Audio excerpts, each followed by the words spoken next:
जय श्री राम। प्रभु श्री रामचंद्र जी की कथा में आप सबका स्वागत है। आप लोग हमें देख रहे हैं उसके लिए दिल से धन्यवाद। कथा आरंभ करते हैं। जय श्री राम। आगे है प्रभु शिव जी माता पार्वती जी से विवाह करने के लिए उनके घर जा रहे हैं दूल्हा बनकर। और वहाँ पर जो बच्चे शिव जी की बारात में आए हैं घर की तरफ से, वह जाकर के दूल्हे को देखने के लिए गए। और उन्होंने क्या देखा कि शिव जी का जो समाज है उसमें कोई ऐसा है जिसने शरीर पर भस्म लगाए हैं। किसी के कई सारे सिर हैं, कई सारे मुंह है, कुछ लोगों के सिर हैं, कुछ लोगों के नहीं है, कुछ लोगों के कई सारे हाथ हैं, कुछ लोगों के हाथ ही नहीं है। तब वो डर करके आए और अपने माता पिता को बताया कि सबसे भाग्यशाली वही है इस संसार में जिसने ये बारात देखने के बावजूद जो जिंदा रह जाए। तब शिव जी के समाज को समझकर बालकों के माता पिता मुस्कुराए और बोले, उनको अनेक प्रकार से समझाया कि निडर हो जाओ, कुछ डरने की बात नहीं है, वे भगवान के गण है। आगे है, ले अगवान बारात ही आए, दिन सब ही जनवास सुहाए, मैना सुभारती सवारी, संग सुमंगल गाँव ही नारी। अगवान लोग बारात को ले आए।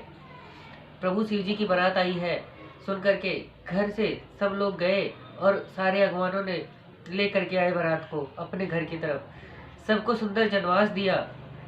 जनवासा होता है जब शादी विवाह में, अभी भी यूपी और बिहार में मैंने देखा है कि जब भी जनवासा वह होता है कि जहाँ पर बारात आ करके टिकती है, वहाँ पर आकर के लोग, वहाँ जो शादी में आए हैं सारे लोग, सारे दुल्हा, सारे बाराती वहाँ पर रहते हैं, ठहर सके। मैना ने शुभ आरती सजाई, उनके साथ में स्त्रियां सुंदर मंगल गाने लगी। मंगल गाने लगी का मतलब है कि मंगल, भगवान की आरती, प्रभु का भजन, यह सारी चीजें सुबह मंगल गाने लगी उस समय। कंचल थार सोह बरपानी, परिछन चली हर से हरसानी, विकट वेश रुद्र जब देखा, बलन और भय विशेषा, भागी भवन पैठी अति त्रासा, गए महेश जहाँ जनवासा, मैना हृदय भयो दुख भारी, लीन बोली गिरीश कुमारी, अधिक स्नेह गोद बैठारी, श्याम सरोज नयन भरे भारी, जय विधि तुम्हें रूप अस दीना, तय जड़ बर बाउर कसकीना। माता मैना शिव जी की परिछन करने चली, यानी उनकी आरती उतारने गई। सोने का सुंदर थाल हाथों में सुशोभित था। प्रसन्न मन से शिव जी का परिछन करने लगी। जब शिव जी का भयंकर वेश देखा तब स्त्रियों के हृदय में भारी भय उत्पन्न हुआ। जब माता मैना उनकी आरती उतार रही तो उन्होंने क्या देखा कि शिव जी का वेश कैसा है।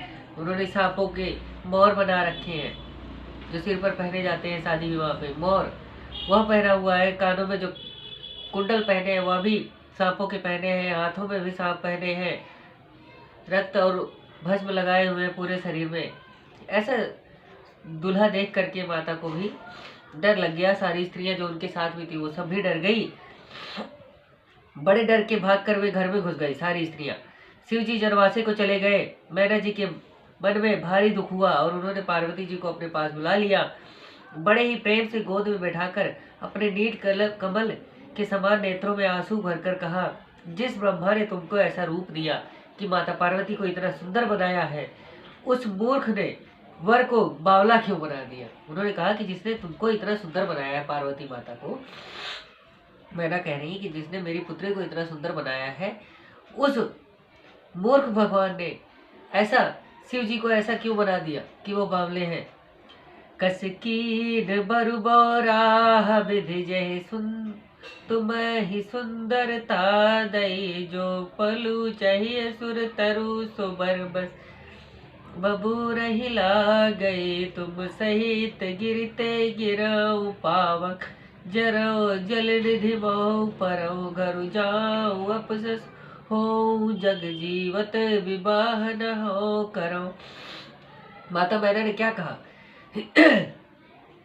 गिरते गिरो, यानी पर्वत से कूद जाऊं, गिर करके मर जाऊं, समुद्र में समा जाऊं, पर ऐसे वर से विवाह कभी ना करूं अगर मेरा बस चले तो।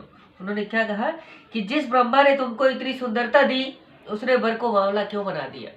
जब तुम इतनी सुंदर हो पार्वती, तो बताओ बेटा कि तुम्हारी शादी ऐसे बावले पुरुष से कैसे कर दी जाए जिसने भस्म लगा रखी हो, जिसने सांपों की माला पहनी हो, जिसके न घर है न धाम है, जो नंगा रहता है, उसके साथ तुम्हारा विवाह कैसे कर दें?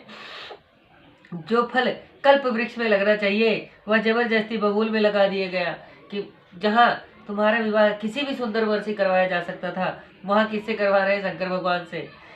मैं तुम्हें लेकर पहाड़ से गिर पड़ूं, अग्नि में जल जाऊं, अथवा समुद्र में डूब मरूं, चाहे घर उजड़ जाए और संसार में अपयश हो, पर मैं अपने जीते जी ईश्वर से तुम्हारा विवाह नहीं करूंगी। माता अभी इसी बात पे हटी गए कि तुम्हारा शिव जी से विवाह करना ठीक नहीं है।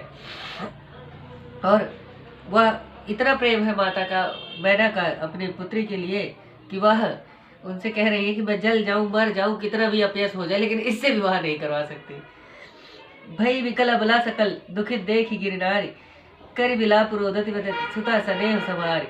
रानी मैना को दुखित देखकर सब स्त्रियां व्याकुल हो गई। रानी अपनी कन्या के स्नेह को याद कर विलाप करके रोने लगी, मतलब बार बार रोने लगी अपनी पुत्री को याद करके, क्योंकि अब पुत्री पराए घर की हो गई है, अब उनको जाना है शिव जी के साथ। इसी के साथ आप सब हमारी शिव जी की बारात में शामिल हैं, उसके लिए दिल से धन्यवाद। आप लोग हमारे इस चैनल पर आ रहे हैं, हमें देख रहे हैं, उसके लिए दिल से धन्यवाद। जय श्री राम, जय श्री राम।